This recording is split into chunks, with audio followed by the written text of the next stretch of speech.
इन दिनों प्रधानमंत्री नरेंद्र मोदी के मौन की बहुत चर्चा हो रही है। आखिर वो चुप क्यों हैं?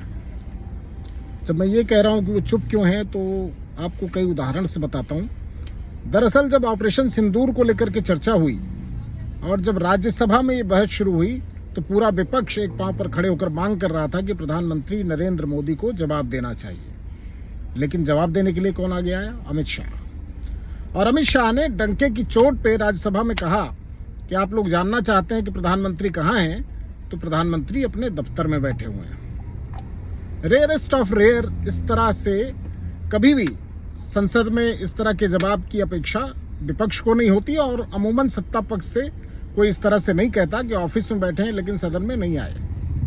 हो सकता है कोई एंगेजमेंट बताएं, कहीं पर अंतर्राष्ट्रीय राष्ट्रीय कोई ऐसी महत्वपूर्ण चर्चा हो, उनके प्रधानमंत्री होने के नाते हो सकती है, कोई महत्वपूर्ण काम हो, लेकिन उन्होंने कहा कि वो ऑफिस में बैठे हैं, आप जानना चाहते हैं तो वो अपने ऑफिस बैठे हैं। उदाहरण एक। और दूसरा उदाहरण कि एक बहुत महत्वपूर्ण बिल लेकर के अमित शाह लोकसभा में कल उन्होंने पेश किया। लोकसभा में वो बिल था कि प्रधानमंत्री इंक्लूडिंग प्राइम मिनिस्टर, ध्यान दीजिएगा, प्रधानमंत्री, मंत्री, कोई भी मुख्यमंत्री अगर वो 30 दिन तक जेल में रहता है, कस्टडी में रहता है, तो 31वें दिन वो अपने पद पर नहीं रह पाएगा।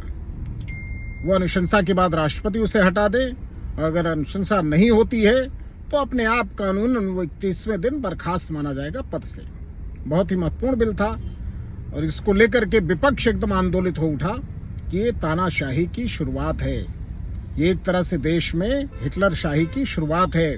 क्योंकि आप जिसको चाहेंगे, पीएमएलए का तो कानून ही ऐसा 31 दिन में जमानत नहीं होती।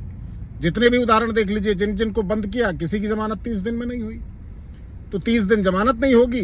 किसी को भी आप किसी आरोप में बंद कर दीजिए, निर्दोष, आप इनका जो रेट है दोष सिद्धि का वो 0.1% के आसपास है, दोषी कोई होता नहीं बाद में, लेकिन वो 30 दिन में फिलहाल रिहा होने से तो रिहा नहीं हो सकता।